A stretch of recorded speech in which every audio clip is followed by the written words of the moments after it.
Des unités de l'armée et des forces armées détruisent des repères des terroristes dans plusieurs régions et éliminent des dizaines de leurs résidus.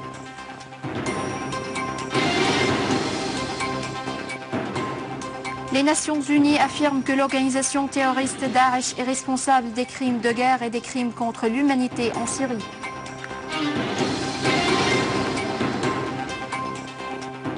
Dans la banlieue de Homs, une collection d'objets antiques préparés par des gangs terroristes pour la faire sortir à l'extérieur du pays a été saisie.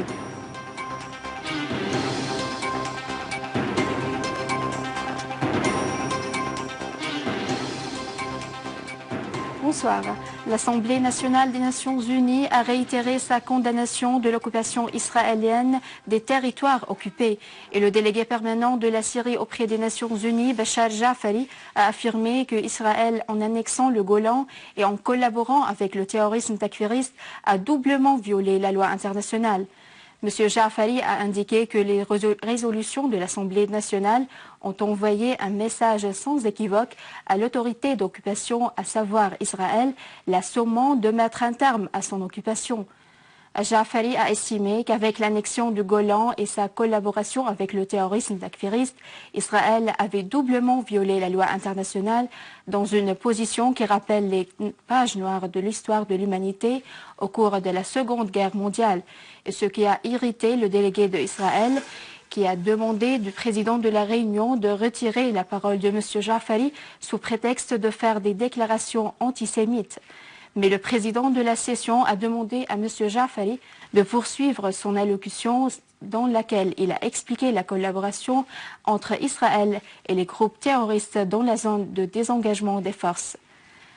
Les délégués du Canada, des États-Unis, d'Allemagne et d'Australie ont tenté de dévier la réunion de son objectif, ce qui a requis de la délégation syrienne une rectification du cours de la réunion.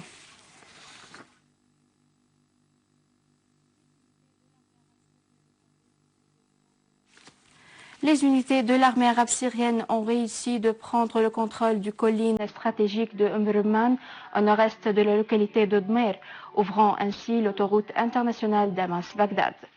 Et dans la campagne est de Homs, les unités de l'armée ont repoussé une attaque terroriste de Daesh aux alentours du champ Sha'ir, abattant grand nombre de terroristes. Et à Alep, les unités de l'armée ont abattu de nombreux terroristes à Kafar Hamra, Sheikh Lutfi, Hreitan, Ramoussa et Khan Lassal, détruisant nombre de leurs véhicules chargés d'armes et de munitions.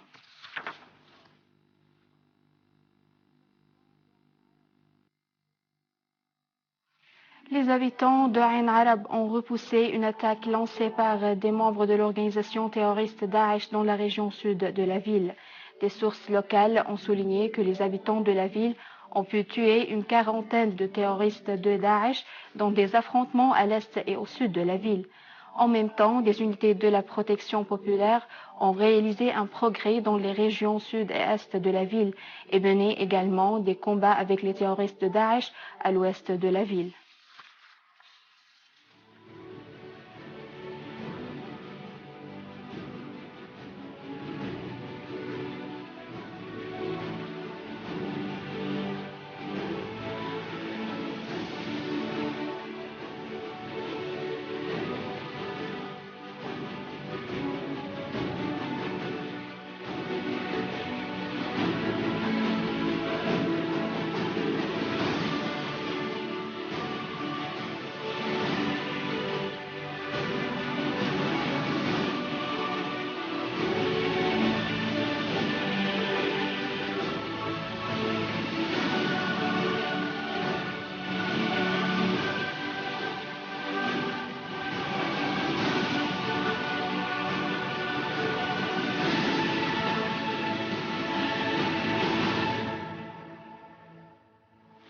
Dans le gouvernorat de Kirkouk en Irak, les forces irakiennes ont exécuté une opération sécuritaire dans le village Khrabarout, au nord-ouest du gouvernorat.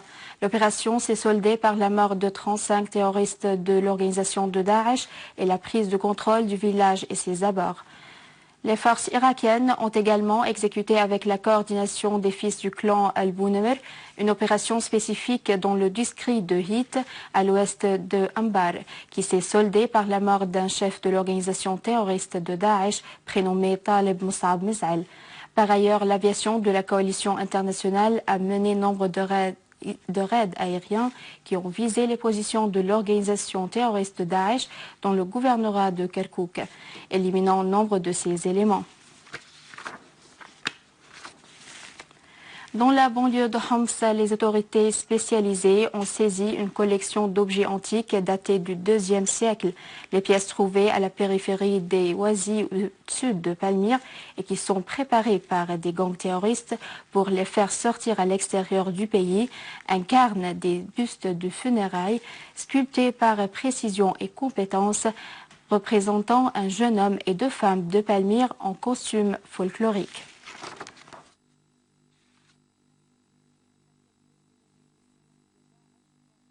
Les Nations Unies ont affirmé que l'organisation de Daesh porte la responsabilité de la perpétration de crimes de guerre et des crimes contre l'humanité de grande envergure en Syrie. Le premier rapport onusien qui a été préparé sous la supervision de Paulo Sergio Beniro a affirmé que Daesh force les habitants à changer leur religion et procède à la destruction des sites religieux et l'expulsion systématique des minorités. Le rapport a souligné que l'organisation terroriste a décapité des hommes, des femmes et des enfants dans de places publiques dans les localités et des villages au nord-est de la Syrie. Le rapport a indiqué que la prise des femmes comme capture constitue un crime contre l'humanité. Le Conseil de la Douma russe a affirmé que les organisations terroristes au Proche-Orient reçoivent un soutien financier extérieur visant à déstabiliser la situation dans cette région.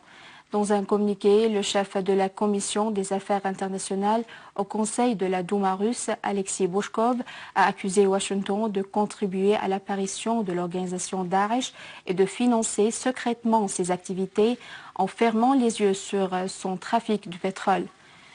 Le communiqué de la Douma a indiqué que les nombreux crimes inhumains qui sont perpétrés à l'encontre des vieillards, des femmes et des enfants en Syrie et en Irak ont causé une crise humanitaire aiguë dans la région, appelant à mettre une méthodologie commune et unifiée pour lutter contre le terrorisme fondée sur des bases solides de la loi internationale et exécutée sous l'égide des Nations Unies exclusivement.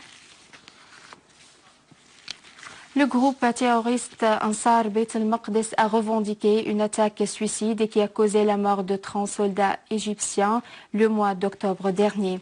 Le groupe a revendiqué sur une bande vidéo diffusée sur les réseaux sociaux l'attaque suicide à la voiture piégée visant un barrage militaire près de la localité de Riche au nord du Sinaï. Dans la bande vidéo apparaît un homme cagoulé qui jure de mener davantage d'attaques sur les forces de sécurité égyptiennes et la bande montre l'explosion qui a résulté de l'attaque suicide. Et à la fin de ce journal, je vous rappelle les principaux titres. Des unités de l'armée et des forces armées détruisent des repères des terroristes dans plusieurs régions et éliminent des dizaines de leurs résidus. Les Nations Unies affirment que l'organisation terroriste Daesh est responsable des crimes de guerre et des crimes contre l'humanité en Syrie.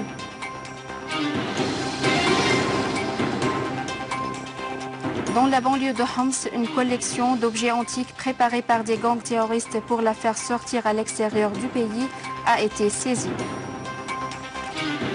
C'est la fin du journal. Je vous remercie de l'avoir suivi. Je vous rappelle que vous pouvez consulter notre site internet syrienonline.sy pour revoir ce journal et davantage d'informations. Au revoir.